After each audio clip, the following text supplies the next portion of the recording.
Ethics smethics. Neither the governor nor the legislature looking very good in the squeaky clean department this week. We talk about it next on Capitol View.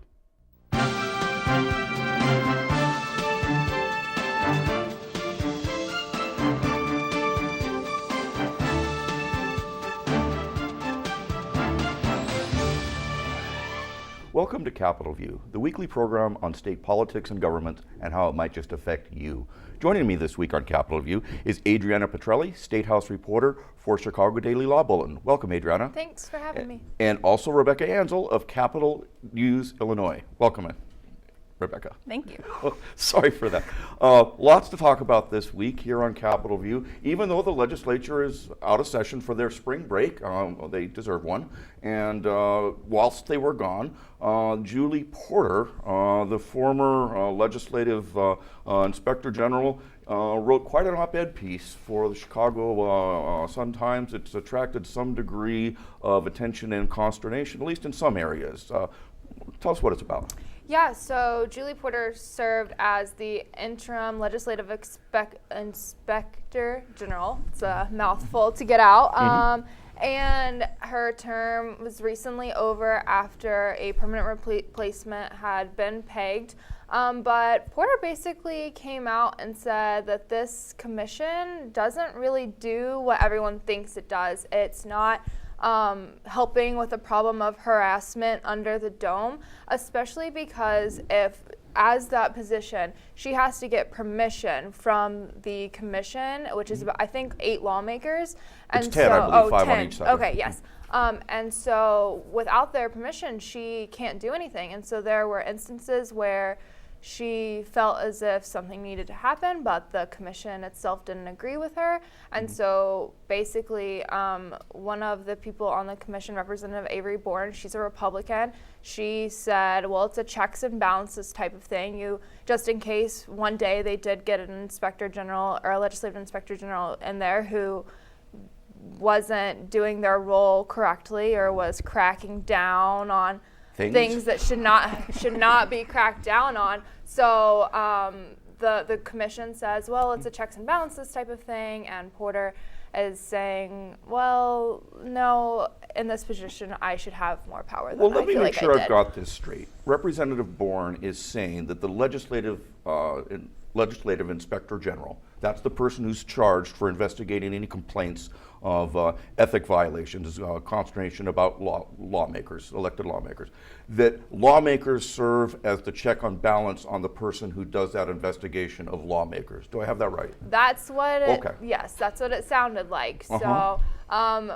Julie Porter also said that she had issues with reports that she felt needed to be published. The commission said that they didn't want to publish. In another instance, she had said that she wanted something to be published, but she held on to it until the new person, Carol Pope, took over. And then when Pope took over, she actually did not want to do anything with it. Pope decided to close the case.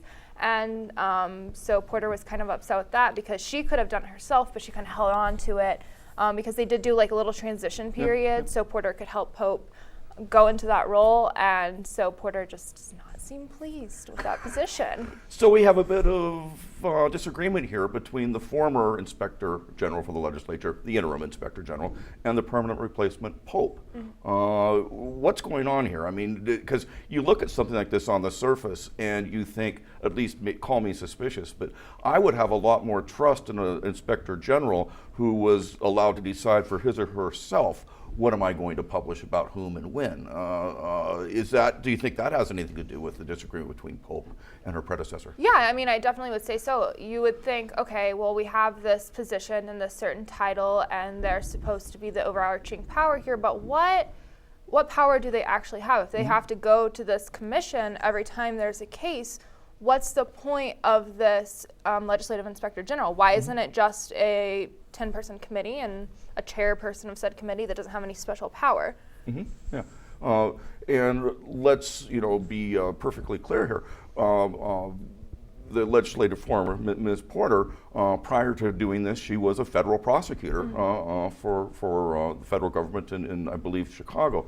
It strikes me that there's been another former federal prosecutor who had that job, Bill Roberts, and he took it on an interim basis, and then after 6 months or so said, nah, I don't think so. And I believe that was 3 years ago or so, and only came to light that, gee, we have this vacancy and we should do something about it when folks complained, I believe, about sexual harassment. So we have not one now, but two federal prosecutors. Mr. Roberts did not publicly criticize at all. We should make that clear, but he didn't want to stick in the job. Porter didn't want to stick in the job. So we don't want prosecutors looking after legislators, or how is it that prosecutors don't seem to want this job? Yeah, I mean, maybe they just see the issues with the position, and I think maybe with Porter coming out and then just other people talking negatively about the position as a whole and what they think it should be.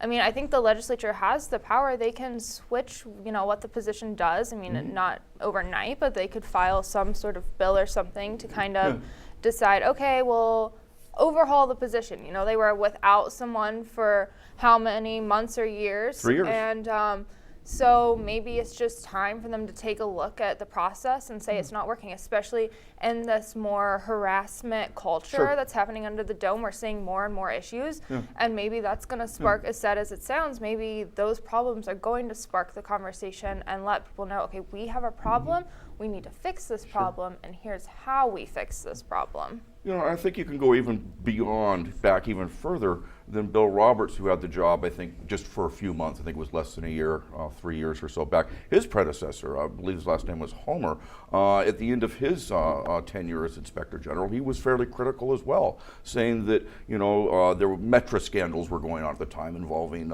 Speaker Madigan, and was there undue political influence exercised by the Speaker in terms of jobs having to do with Metra, and no violations were found, but the Inspector General at the time seemed to make clear that just because no violations were found doesn't mean this isn't a paper tiger. I guess my point is, it's 2019, excuse me. We're going back a lot of years and finding the same thing, that the Legislative Inspector General is a paper tiger. That's what folks seem to be saying.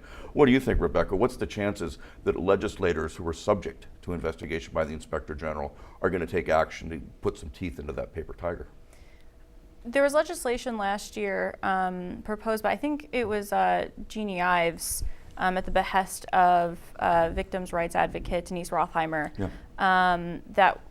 she called attention to some of these same issues that Julie Porter mentioned, and that legislation went nowhere. There are a number of factors that could have went into that, but it's interesting that she raised those same issues.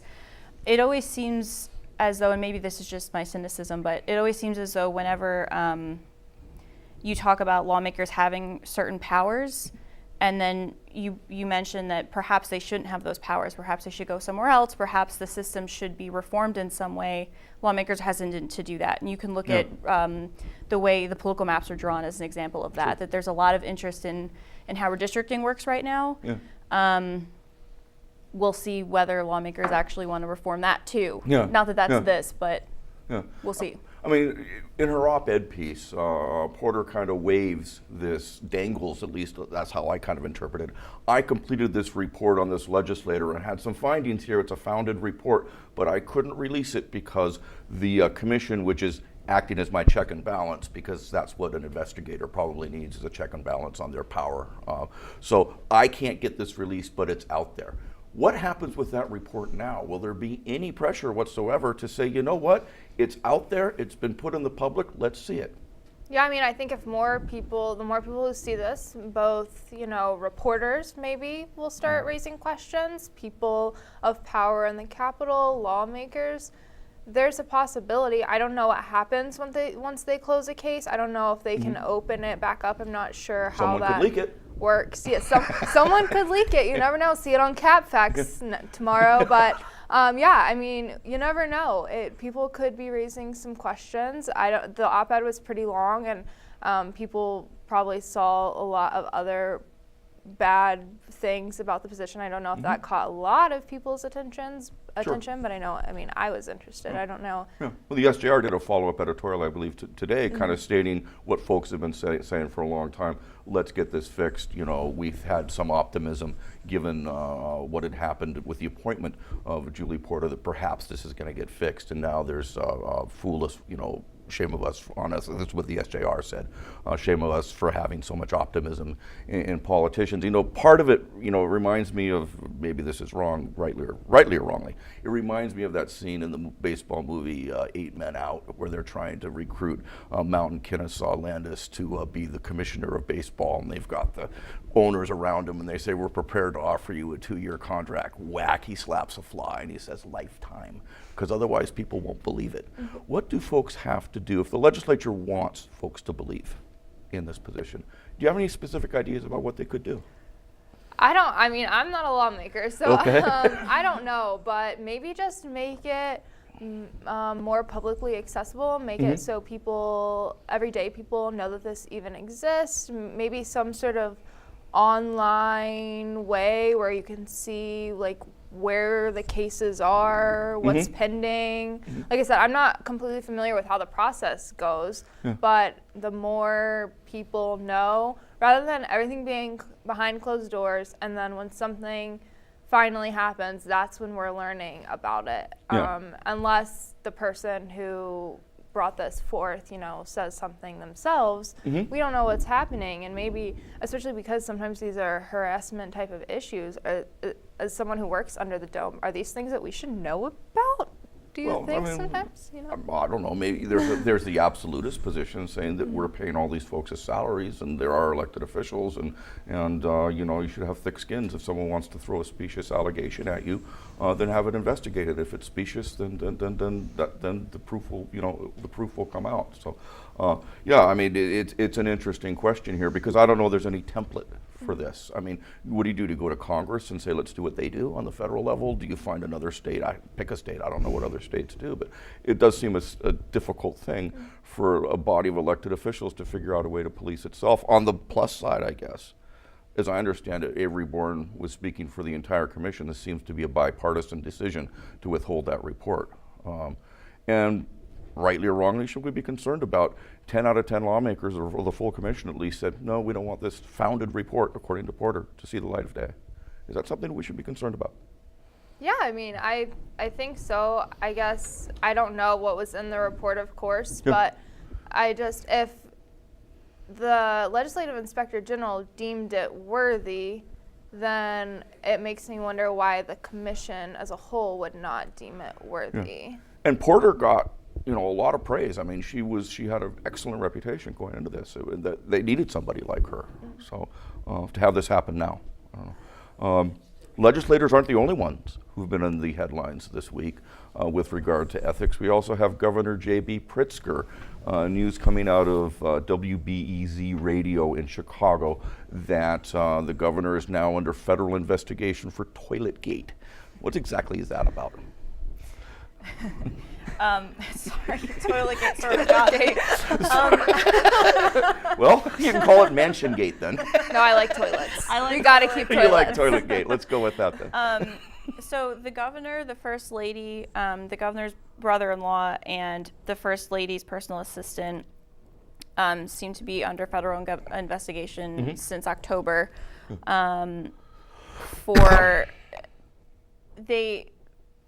The governor and the first lady purchased a home next to theirs in Chicago, and they took out the toilets of that mansion. That deemed that second home to be unlivable, which resulted in tax cuts and saved them a lot of money. $330,000 some. I think it's like 331,000. We quibble about 1,000. Yeah. To us, yeah. We quibble about $1,000. It's a rounding error. So there are no signs that criminal charges are imminent, we should mention. But this has come back to haunt the governor at a time when May is going to be a very busy time for him. Right. He needs to succeed legislatively to pass quite a few things for his budget. We'll see what happens. Yeah. Well, he's got one thing down and a bunch of stuff to go. The one thing being minimum wage. He's gotten that, but he's got some heavy lifts to go. He's got the progressive tax. That's not a sure thing. He's got recreational marijuana, and he's sounded pretty optimistic a couple, 3 weeks ago that that's going to go. But I haven't heard him say that anything's a loser either yet. But he seemed particularly optimistic about that. We've got sports gambling. He definitely wants that to happen. He's got the newly elected mayor of Chicago asking for a casino up in Chicago. I'm not sure where that is. Whether it's too late down the line to get something like that thrown in. I guess it's never too late. But yeah, and then suddenly, boom, we're back to last year in the election with the stinkiest issue perhaps that was there against Governor Pritzker, something that most folks could understand. Here I am saddled with huge income tax or property taxes, and here is a billionaire ripping the toilets out of his mansion so they can get a tax break. And everybody kind of knew it. It wasn't like it was a secret. Didn't they have some toilets outside a debate at some point last fall, I seem to recall? Yeah. It was, It was known, and now it surfaces again. Is this something that's going to happen? Because the Republicans got nothing here in terms of numbers on their side. They have there's majorities in the House and the Senate by a long ways. Is this anything that can hurt the governor politically, given the numbers that he's got in the General Assembly? It doesn't help him, for sure. It's definitely probably in his best interest to resolve this quickly. Ideas Illinois is one of those dark money groups that is not in favor of the governor. They've already released a statement that basically says why should voters vote for his graduated income tax proposal, which he calls a fair tax, when he participated in what they call a scheme to reduce his property tax as a billionaire. So, they're already harping on this. Sure, and it's somewhat nebulous too, because again, this has been a known issue for many months here. Now the moving the ball forward here is that the feds are doing an investigation. Yet the radio station has noted no sign that any kind of charges are imminent against anybody.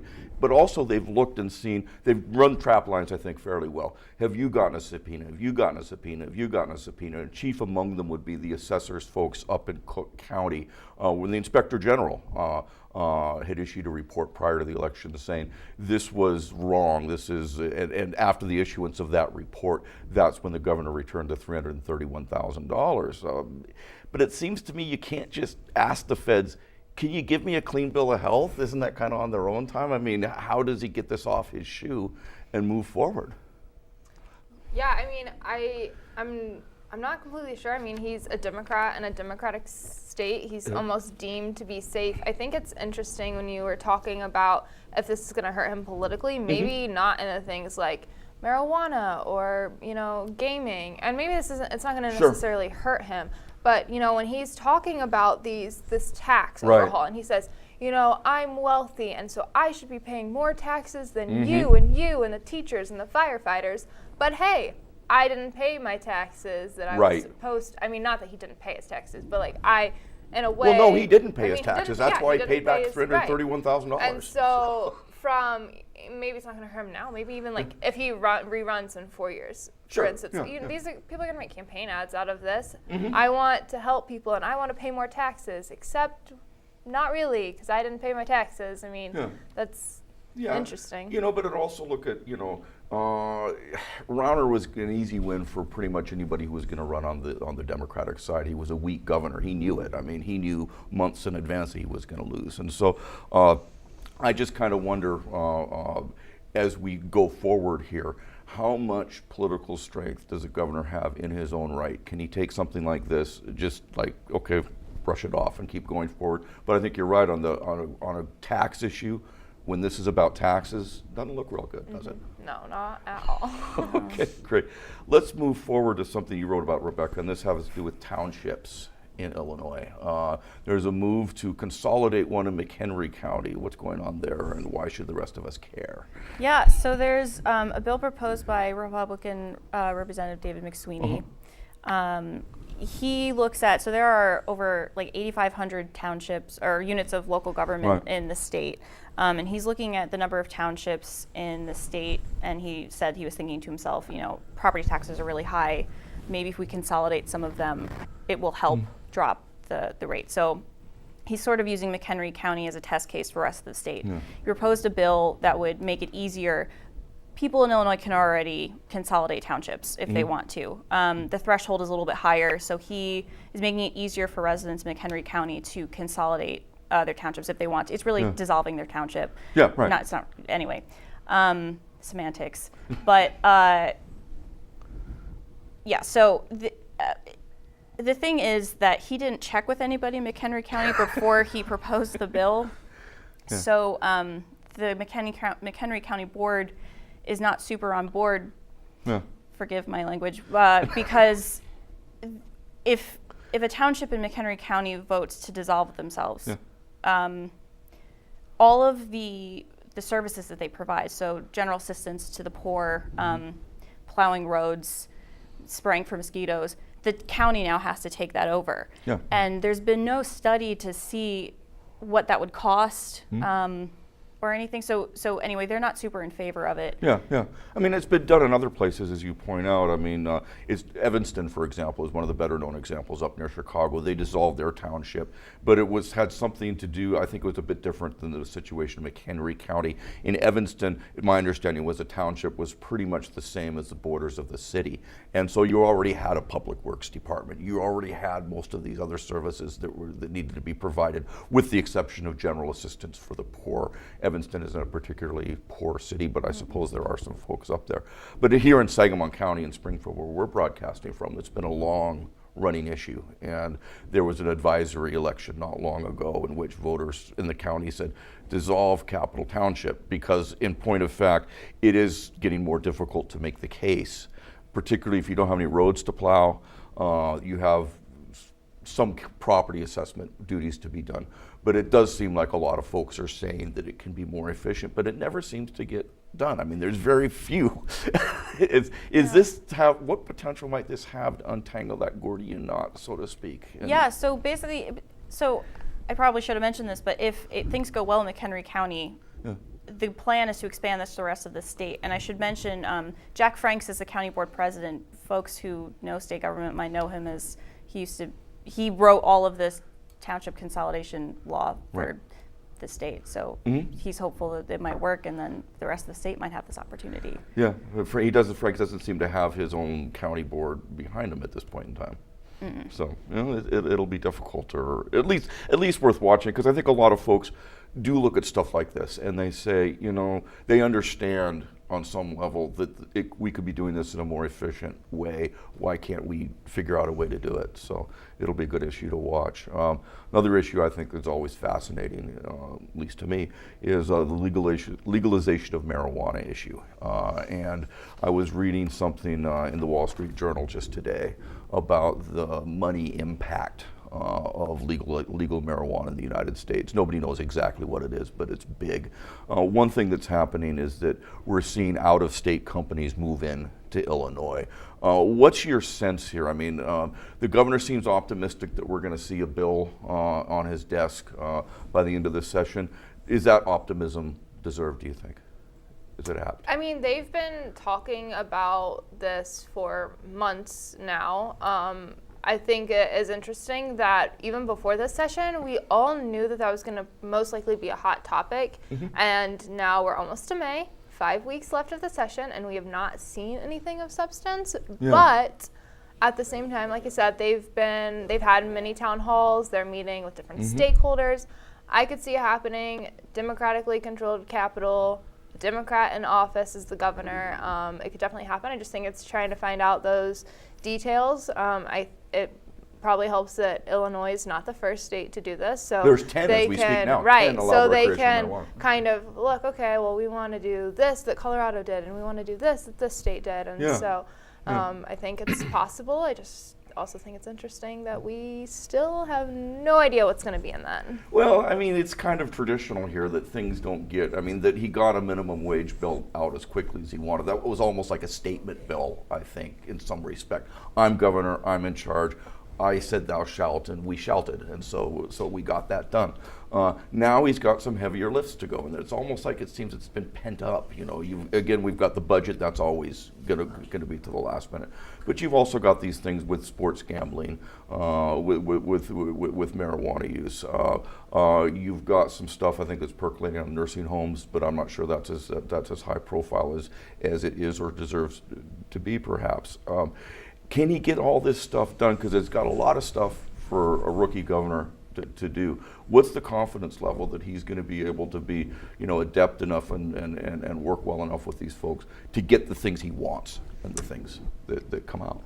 Yeah, I mean, like I said, he's a Democrat. He seems to have a pretty good relationship with the leaders so far as I know. So I think there's a pretty strong chance they just need to really start getting the ball rolling on a lot of these things. Yeah. With the marijuana issue, going back to that, I mean, you're right, there's a lot of petri dishes that have been going on since Washington and Colorado became the first to legalize, I think 6-7 years ago. And it runs the gamut. One thing I think that's important to a lot of folks looking at this is the issue of home grow. And the governor said, most recently when he spoke to you folks at Capitol News, that home grow is in the plans. Steens has said that it's in the plans.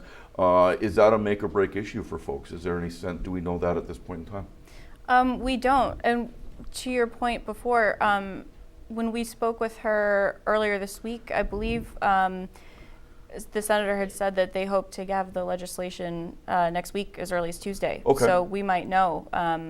One of the things that we had thought that it was interesting was they hope to reserve some of the new licenses, at least half of the new licenses that would be issued to people who are from minority communities. Are these on the dispensary or cultivation or Yeah. both? Okay. Yep. Okay. All right. Which is, I mean, and that we've had some the NAACP of Illinois has come out against marijuana legalization. Is that going to help solve that issue? If you can say, hey, this isn't going to be folks, the folks from this community are going to benefit as well. How helpful is that going to be? It might be helpful to sort of spread out who might benefit from legalizing marijuana to members of all of the state, not just of one group. Okay. And with that, we're out of time. So thanks for joining us, and we'll see you again next week on Capitol View.